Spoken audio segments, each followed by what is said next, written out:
안녕하세요. 송노무사의 인생직업TV입니다.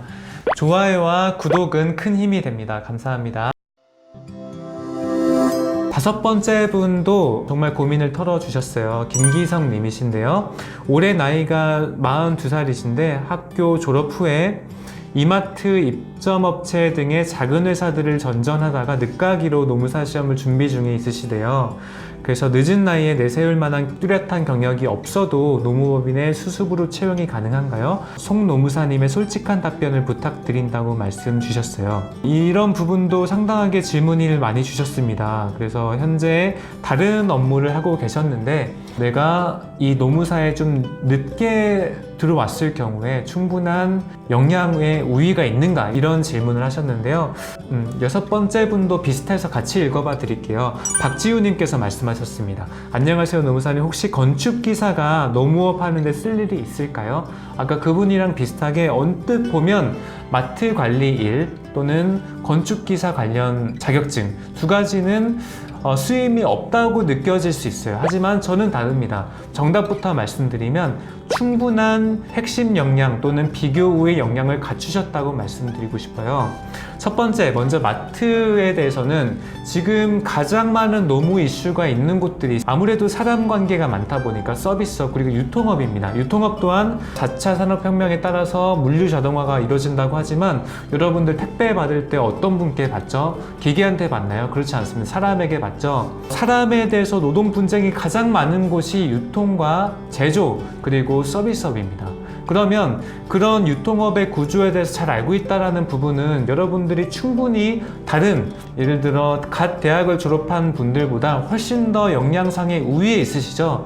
이런 것들을 자기소개서에 녹이시면 법인 수습은 당연히 하실 것 같은데요. 법인 수습은 전혀 문제가 안 돼요. 저도 처음에 법인 수습 전에는 법인 수습 때도 경쟁이 있다더라 이런 얘기가 워낙 많다 보니까 법인 수습을 못하면 어떡하지라는 고민이 상당하게 많았는데 법인 수습은 정말 고민거리가 아니에요. 충분히 할 수 있어요. 안 뽑아준다고 하면 5개월 동안 무급으로 한다고 하세요. 무급으로 시킬 법인도 없지만 그럴 경우에 충분한 일자리를 얻을 수 있습니다. 걱정하지 마세요. 아시겠죠? 하지만 더 큰 문제는 또는 더 많이 고민해 보셔야 될 부분은 그 이후의 실전 필드에서 먹고 살 수 있느냐 이게 문제겠죠. 네, 그 첫 번째 유통업 관련하셨던 분은 제가 답변을 드린 것 같고요. 건축기사 관련 노무업이 가장 또 이슈가 많은 곳이 이제 그 협력관계 제도급 관계가 계속적으로 이루어지는 건축업입니다. 건축업에서 너무 이슈가 상당하게 많이 있어요. 그래서 건축기사를 갖고 있다는 점은 결국 건축 현장에 대한 이해도가 높다는 거겠죠. 아마도 이분은 건축공학과를 나오신 분 같아요. 그럴 경우에는 건축 현장 또는 건설업에 초점을 맞춘 노무관리로 스페셜라이즈 된 법인을 세우시면 훨씬 더 빠르게 성장하실 수 있다고 확신이 듭니다. 그 답변을 완료한 걸로 넘어가겠습니다. 네, 올타임 갤럭시 분이신데요. 아버지가 노무법인 대표시고 제가 노무사가 되고 아버지가 은퇴하시면 아버지의 계약처나 그런 커리어들을 양도받을 수 있나요? 라고 질문하셨어요.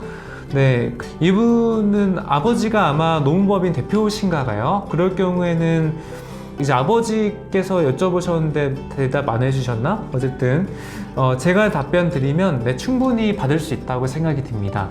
노무사의 가장 강력한 그 비즈니스적인 안정성 중에 하나는 인사노무 자문을 계속적으로 유입할 수 있다는 거예요. 그러니까 월 자문료를 받고 여러분들이 한 기업을 계속 관리할 수 있는 계약을 계속적으로 맺어두면 그거 자체가 한 법인의 역량이 돼버린다는 거죠. 그러니까 아버지께서 만약에 100개 업체의 사업 계약을 하고 계시다고 하면 바로 그대로 물려받으시면 처음에 월 안정적으로 들어오는 자문료가 뭐 10만 원만 하더라도 1000만 원이 계속 깔린다는 거죠. 네, 그러면 그거 자체만으로도 어마어마한 여러분들의 역량이 되기 때문에 저는 올타임 갤럭시님은 노무사를 획득을 하시면 충분한 비교선상의 우위에서 시작하실 수 있다고 말씀드리고 싶습니다. 네, 그리고 다음 분은 겸편지 님이세요. 겸편지. 아이콘을 보니까 겸손이라고 되어 있거든요. 겸손이라고 되어 있어서 재밌는 것 같습니다. 질문 읽어봐 드리면 꽉 찬 말씀 감사합니다. 긱워커, 제가 긱워커에 대해서 말씀드렸어요. 긱워커가 뭐냐면 이 노무사를 공부하시는 분들은 꼭 아셔야 됩니다. 긱워커는 슈퍼 비정규직이라고 제가 말씀드렸죠. 최근까지만 하더라도 대기업의 안정적인 정규직이 직업에서 우위에 있었다면 이제는 그렇지 않습니다. 이제는 내 쓰임, 내 전문성을 바탕으로 내 전문성이 다양한 채널을 통해서 수익을 발생할 수 있는 슈퍼 비정규직인 긱워커들의 세상이 온다고 제가 말씀드렸어요. 그래서 그 영상을 한번 보시면 좋을 것 같고요. 긱워커가 전문가라면 앞으로 스페셜리스트가 아닌 제너럴리스트가 더 각광받는 시장이 될 거라는 의견 어떻게 바라보시나요? 라고 말씀 주셨어요. 저는 제너럴리스트가 아닌 스페셜리스트가 더 각광받을 거라고 생각이 들어요. 그 이유는 여러분들이 비정규직이면 여러분들의 노동력을 의무적으로 쓸 기업들이 없다는 얘기입니다. 그러면 누가 의무적으로 쓰냐면 여러분들의 아주 예리한 전문성을 갖춘 사람만이 기업에서 콜이 오겠죠. 그러면 여러분들은 다 잘하는 사람보다는 이 분야는 내가 최고 원탑이야 라는 시장의 인식을 브랜드를 세워두면 기업들은 이 업무를 맡을 때 여러분들을 찾겠죠. 맞죠? 그러면 계속적으로 내가 이 역량을 쌓아두고 잘 하다 보면 여러분들이 훨씬 더 많은 금액을 기업에서 요청을 하고 또 컨설팅 비용으로 받으실 수 있다고 생각이 들어요. 하지만 아마 그런 것 같아요. 제너럴리스트라고 한다면 그런 부분도 있겠죠. 아침에는 예를 들어서 뭐 컨설팅을 하고 오후에는 우유 배달을 하고 저녁에는 공유경제 서비스에서 이제 렌터카 같은 거 하고 그런 경우에는 내가 쓰리잡, 포잡을 할 수 있는 시대가 오는 거예요. 그러면 이런 분들은 월급을 다양한 곳에서 받지만 하나의 올고준 전문성은 없다고 봐야겠죠. 네, 그래서 저는 전자가 더 맞는 방법이라고 보지만 왜냐하면 후자의 경우에는 월급을 계속 올려받을 수가 없어요. 전문성이 아니잖아요. 맞죠? 네, 하지만 여러분들의 이제 삶의 형태를 잘 보시고 내가 적당한 월급으로도 워라밸을 난 실현하면서 살고 싶어 라고 한다면 후자가 괜찮을 수도 있고 나는 한 분야의 전문성을 갖고 내가 계속적으로 부가가치를 생산해내고 싶다고 한다면 전자가 맞다고 볼 수 있겠습니다. 다음 질문을 소개해 드리겠습니다. 이재원님께서 남겨주신 부분인데요. 노무사 시장에서 학력으로 차별받는 부분이 있나요? 라고 올려주셨어요. 많은 분들께서 이 질문을 하셨거든요. 그래서 제가 그 댓글로 10분 이상 답변을 드렸어요. 학력으로 차별받는 부분 없다고 말씀드렸습니다. 제가 학력 여러분들 필요 없어요 이렇게 말하지 않고 실제 잘하는 노무사들을 평가하는 기준을 말씀드릴게요. 주변에 정말 잘하는 분도 있고 그렇지 않은 분도 있는 것 같거든요.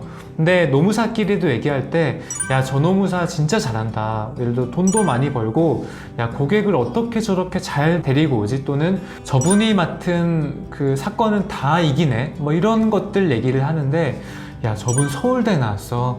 저 노무사 뭐 서울대 경영대 나왔대. 저 노무사 뭐 고려대 법학과 나왔어. 저 노무사 카이스트 나왔어. 이런 얘기는 제가 9년 살면서 한 번도 들어본 적이 없어요. 그러니까 노무사라는 걸 취득을 하면 이미 여러분들은 학력에서 벗어났다고 생각하셔야 돼요. 그러니까 여러분들이 뭐 스카이를 나오셨건 아니면 학력이 고졸이건 간에 노무사를 획득했으면 제로 베이스라고 거의 보시는 게 정확합니다. 저 또한 노무사 업무를 하면서 제 학력을 한 번도 얘기해 본 적이 없어요. 제 클라이언트가 노무사님 혹시 학력이 어떻게 되세요? 물어본 적 한 번도 없어요. 그런 거 대신에 혹시 노무사님 저랑 비슷한 사례에서 이겨보신 적 있으세요? 혹시 저랑 비슷한 사례에서 이 부분 해결해 보신 적이 몇 건이나 되세요? 이런 것들 물어본 것은 엄청나게 많습니다. 그래서 여러분들이 학력으로 차별받지 않는 부분이 노무사의 영역이기 때문에 오히려 노무사가 없는 일반적인 시장에서는 학력이 중요하죠. 만약에 학력 컴플렉스가 있다고 생각이 드시면 오히려 노무사를 획득을 하시라고 말씀드리고 싶습니다. 마지막으로 그 최유희님의 질문을 제가 답변 드리고 이 영상을 마무리하도록 하겠습니다.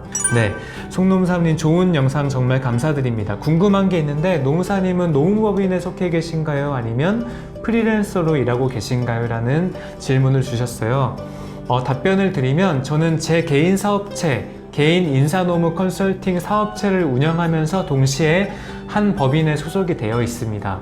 저도 어떻게 보면 기그워커라고 볼 수도 있어요. 저는 제 회사의 대표이사이지만 대표이사가 정규직은 아니잖아요. 사업의 흐름에 따라 저도 비정규직이라고 볼 수 있어요. 하지만 제 능력이 저는 기본적으로 있다고 생각하기 때문에 제 능력을 펼칠 수 있는 다양한 곳에 저는 고문으로 있거나 자문으로 있거나 노무사로 소속이 되어 있습니다. 이것으로 질문 주신 것들에 대해서 제가 답변을 달아보았는데요. 앞으로도 여러분들이 우리 인생직업TV에 댓글을 달아주시면 제가 계속적으로 여러분들하고 댓글뿐만이 아니고 영상으로 소통하는 송노무사가 되겠습니다.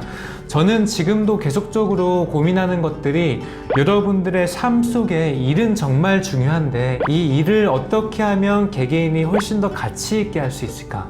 이 일을 바탕으로 어떻게 하면 훨씬 더 고부가 가치를 낼 수 있을까 계속적인 고민을 하고 있거든요. 그래서 여러분들이 공인노무사가 되거나 또는 노무사를 준비하는 분들은 이 노무사 자격을 바탕으로 어떻게 하면 우리나라의 노동 환경을 개선하고 또 산업 환경에서 노동의 가치를 훨씬 더 끌어올릴 수 있는가, 그게 결국 국력을 높이는 방법이라고 생각하셔야 됩니다. 앞으로도 여러분들의 커리어와 직업에 솔루션을 드리는 인생직업TV로 계속 찾아뵙겠습니다. 좋아요와 구독 부탁드리고 알림 설정도 꼭 부탁드리겠습니다. 감사합니다.